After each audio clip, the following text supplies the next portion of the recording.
আসসালামু আলাইকুম। আশা করি আপনি ভালো আছেন। আমি কিন্তু সত্যি, সত্যি আশা করি যে আপনি ভালো আছেন। আজকে মনে হয় ঈদের ৪র্থ দিন কি ৫ম দিন। প্রত্যেক বেলায় গোশত খাইতে, খাইতে আপনি আশা করি টায়ার্ড হন নাই। আশা করি আপনি টায়ার্ড হন নাই।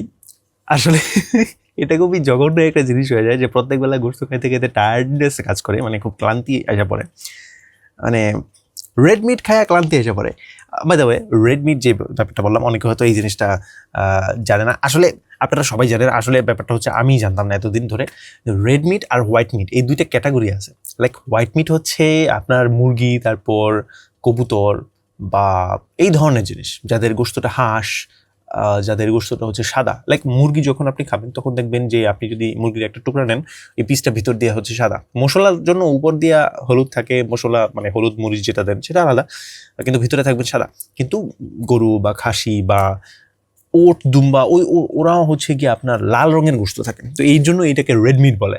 আমি অনেক ছোটবেলার মধ্যে এটা ভাবছিলাম যে মানে আত্মীয় স্বজনদের কাছ থেকে শুনছিলাম যে এই তোমরা না মানে এই রেড মিটটা একটু কম খাবা, বুঝছো, তাহলে তোমার মানে এত মানে শরীরটা সুস্থ থাকবে, বুঝছো, রেড মিটটা অ্যাভয়েড করো।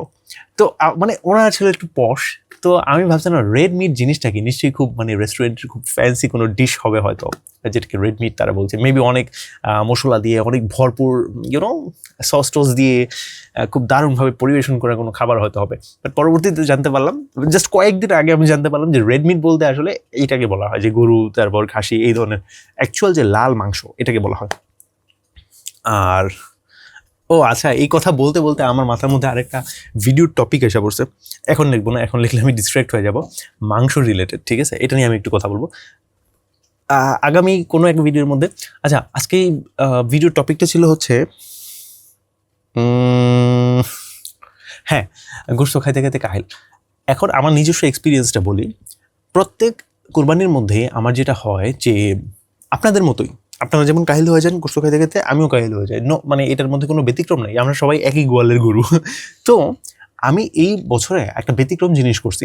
সেটা হচ্ছে কুরবানি ঈদের 7 দিন, 1 সপ্তাহ বা 10 দিন আগ থেকে আমার বাসার মধ্যে কমপ্লিটলি গোশতের কাট অফ। লাইক নো মুরগি, নো হাঁস, নো নাথিং, নো কবুতর, কিছু না।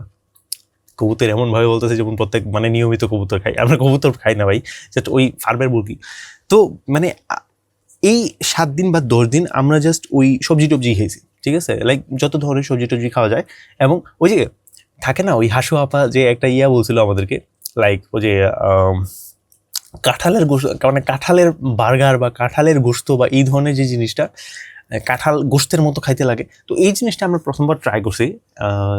যেহেতু গ্রামের বাসার মধ্যে আমাদের কাঁঠাল আছে, তো এই কাঁঠালগুলো আমরা আয়না মশলা টশলা দিয়ে, গোশতের মশলা দিয়ে মানে দিয়ে আমরা ট্রাই করছিলাম। সো অ্যাকচুয়ালি এটা গোশতের মতো টেস্ট লাগে। মানে আমার মার খুব ভালো লাগছে। আমার কেন জানি একটু অন্যরকম লাগছে, মানে আমার ব্রেন ওটাকে প্রসেস করতে পারে নাই। তো যাই হোক, তো আমি যেটা বলতেছিলাম যে এই জিনিসটার জন্য আমি এখনো টিকা রয়েছি। যেহেতু এতদিন ধরে আমি উপাস ছিলাম গোশতের জন্য, তো আমার কাছে এখন অত বেশি একটা ফ্রাস্ট্রেটেড মানে মনে হচ্ছে না। লাইক আমি এখনো পর্যন্ত উবে যাই নাই, কি জানি বলে এই শব্দটা, যে আমি এখনো মানে ইউনো বোর হই নাই গোশত খাইতে খাইতে। এখনো আমি এনজয় করতেছি। তবে বেশি দিন হয়তো এনজয় করতে পারবো না, বাট কিছুদিন পরে আমি ভাবতেছি, কিছুদিন না, মেবি কালকে আগামীকালকে হয়তো আমি একটু মানে সবজি টবজি নিয়ে আসবো। এখন মুখ দিয়ে গোশতেই বেরোতেছিল। তো সবজির মধ্যে আপনারা কি খান?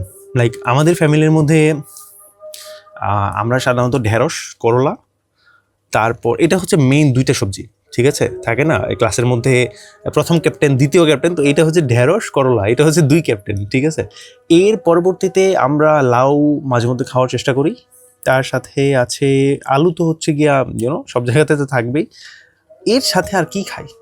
ঢেঁড়স, করলা, বেগুন। বেগুন আমরা খাই, বেগুন ভর্তা, বেগুন ভাজি, ঠিক আছে। তারপর বেগুনের তরকারি খুব এনজয় করি। তারপর আর সাইডে গাজর টাজর বা লাউ, লাউ কি বলছি আমি, বলি হয়তো, তো লাউ, তারপর পেঁপে, এই জিনিসটা আমরা খাই। আলুর বদলে পেঁপে খাওয়া হয়। আলু আমরা আগে খাইতাম, বাট এখন যেহেতু পরিবারের কিছু মানুষের ডায়াবেটিসের ব্যাপার স্যাপার আছে, সো আলুটা অ্যাভয়েড করা হয়, পেঁপে খাওয়া হয়। অ্যাভয়েড করা বলতে কমায় ফেলা হয়েছে, পেঁপেটা খাওয়া হয়। পেঁপে খাওয়া অধিকতর ভালো আলুর থেকে। আলুর মধ্যে শর্করা থাকে, পেঁপের মধ্যে কি থাকে আমি জানি না, পেঁপের মধ্যে কি থাকে, পেঁপের মধ্যে ভিটামিন মিনারেল থাকে, দ্যাটস ইট। আর এগুলো খাওয়া হয়। তো আগামীকালকে হয়তো দেখি শাকসবজি কিনে আনতে পারবো কিনা। আর আমি জানি কী বলবো আজকে, মানে অনেক বেশি আনস্ক্রিপ্টেড হয়ে যেতে, আমি কী যে বলবো মানে। হ্যাঁ আচ্ছা, তো একটা জিনিস যে আপনাদের মধ্যে আমি জানি যে কিছু মানুষ হয়তো এবারে কুরবানি দিতে পারেন নাই। আমি এটা কষ্টের কিছু না, আল্লাহ তাআলা হয়তো এইবারে আপনার জন্য সেটা ভাগ্যে রাখে নাই। আগামী বছর হয়তো আপনার ভাগ্যে এরকম কিছু একটা সুন্দর কিছু একটা জিনিস লেখা আছে, আপনি হয়তো খুব দারুণ একটা পশু আগামী বছর কুরবানি দিতে পারবেন ইনশাল্লাহ। আপনার এইবারে মন খারাপ করার কিছু নাই, কারণ আল্লাহ যা করে ভালোর জন্যই করে, এটা আমি শুনছি এবং এটা আমি মানি। তো আমি নাইমুল ইসলাম আপনার জন্য, মানে যে মানুষটা আপনি কুরবানি করেন নাই, আমি নাইমুল ইসলাম আপনার জন্য এই প্রার্থনাটা করছি, আপনি আগামী বছর কুরবানি অবশ্যই করতে পারবেন ইনশাল্লাহ। অবশ্যই আমি অবশ্যই শব্দটা উচ্চারণ করাটা উচিত না, এটার জন্য আমি ক্ষমা প্রার্থী। ইনশাল্লাহ আল্লাহ যদি চায় আপনি এই জিনিসটা করতে পারবেন, এটা আমি প্রার্থনা করছি উইথ এ কন্ডিশন। আমি না মানে আমার দোয়াগুলা প্রায় সময় ফলে, এটা আমি আই ডোন্ট নো, আল্লাহ তাআলা আমাকে মানে আমি হয়তো আল্লাহ তাআলা হয়তো আমাকে পছন্দ করে, এই জন্য আমি এইরকম অনেক দোয়া দেখছি যে আমি বলছি এবং দোয়াটা কবুল হয়ে গেছে, আমি দেখতে পারছি কয়েক সপ্তাহ বা মাস বা একটা নির্দিষ্ট সময় পর। তো মানে আমি চেষ্টা করি যে দোয়া দেই কিন্তু কন্ডিশনের সাথে, কারণ যাতে ওই কন্ডিশনটা ফিল করার সাথে সাথে সাথে আপনি ওই দোয়াটাকে বা ওই প্রসেসটাকে আপনি আরও বেশি এনজয় করতে পারেন, এবং দোয়াটা ইভেনচুয়াল ওই কন্ডিশন ফিল করতে করতে আপনি দেখবেন যে কীভাবে আপনার দোয়াটা অ্যাকচুয়ালি আমার দোয়াটা কবুল হয়ে যাবে। কন্ডিশনটা হচ্ছে আপনি আজকের পর থেকে যা যা আপনার সাথে হবে, যত ভালো জিনিসই হোক না কেন, লাইক আপনি খাবার খাইলেন, আপনি খাবার খাওয়ার পরে আল্লাহর প্রতি শুকরিয়া আদায় করেন, শুকুর আলহামদুলিল্লাহ। তারপর যেমন ধরেন আপনি আপনার বাচ্চার জন্য খুব দারুণ একটা পোশাক কিনে আনার সৌভাগ্য হয়েছে, আপনি আল্লাহর প্রতি শুকরিয়া আদায় করেন আলহামদুলিল্লাহ। এই প্র্যাকটিসটা, লাইক আপনি যেই জিনিসটা করতে চাচ্ছেন সেই জিনিসটা আপনি করে ফেলতে পারছেন, ঠিক আছে, আপনার কাছে সেই সৌভাগ্যটা হয়েছে, আপনি আল্লাহর প্রতি, স্রষ্টার প্রতি কৃতজ্ঞ থাকেন। এই কৃতজ্ঞতা প্রকাশ করলে যেটা হবে, আপনি মনে খুব মানে আপনি খুব স্যাটিসফাইড থাকবেন। এই জিনিসটা আমার নিজস্ব পার্সোনাল এক্সপিরিয়েন্স থেকে বলতেছি, আমি এই প্র্যাকটিসটা করি এবং আমার কাছে খুব রিল্যাক্স লাগে, ঠিক আছে। যদিও মধ্যে দিয়ে অনেক দিন হলো আমি এই প্র্যাকটিসটা থেকে একটু বঞ্চিত হয়ে গেছিলাম, লাইক আলহামদুলিল্লাহটা বলা হচ্ছে না, কিন্তু প্রত্যেক দিনে আমি মানে বলার চেষ্টা করি এই জিনিসটা। তবে চলেন আপনার সাথে আমিও এই চ্যালেঞ্জটা নিই, এই কন্ডিশনটা আমার উপরেও অ্যাপ্লাই হলো, কারণ আমি সাধারণত পুরো কুরবানি তো দেই না, তবে আমি আমার ফ্যামিলির সাথে কিছু কন্ট্রিবিউট করার চেষ্টা করি। তো চলেন আপনার সাথে আমার উপরেও এই কন্ডিশনটা লাগু হলো, যে আমিও এই জিনিসটা যাই করি, যাই আমার সাথে ভালো কিছু হোক না কেন, আমি স্রষ্টার প্রতি কৃতজ্ঞ থাকবো এবং প্রত্যেকটা সিচুয়েশনের জন্য, প্রত্যেকটা ভালো ভালো জিনিসের জন্য আমি আলহামদুলিল্লাহ বলবো। এবং খারাপ জিনিসের মধ্যেও আলহামদুলিল্লাহ বলা যায়, যেমন ধরেন আপনার হয়তো কোনো একটা অসুখ হলো বা কোনো একটা অ্যাক্সিডেন্ট হলো, সেই জায়গার মধ্যেও আলহামদুলিল্লাহ বলা যায়, কারণ আপনার অ্যাক্সিডেন্টে আপনি এখনো মারা যান নাই, আপনি বেঁচে আছেন। সেই বেঁচে থাকার জন্য, মানে অ্যাক্সিডেন্ট হয়েছে, আপনি অ্যাক্সিডেন্টের জন্য আলহামদুলিল্লাহ বলতেছেন না, আপনি বেঁচে আছেন সেটার জন্য আলহামদুলিল্লাহ বলতেছেন। মানে ওই খারাপ জিনিসের মধ্যে ভালো জিনিস খুঁজা কৃতজ্ঞতা জানানোর যে প্র্যাকটিসটা, এই প্র্যাকটিসটা আপনাকে অনেক বেশি সুখী করবে, এবং আপনার মনটা যখন সুখী থাকবে, আপনার মনটা যখন আনন্দে থাকবে, তখন কিন্তু আপনি ঠিকই আরও ভালোভাবে কাজ করতে পারবেন, আরও মেবি খুব দারুণভাবে ইনকাম করতে পারবেন। মানে আপনি যদি বিজনেস টাইপের জিনিসের মধ্যে থাকেন, চাকরির মধ্যেও হয়তো আপনার প্রমোশন হয়ে যেতে পারে ইনশাল্লাহ, ঠিক আছে। আমি সেই প্রার্থনা আপনার জন্য করি।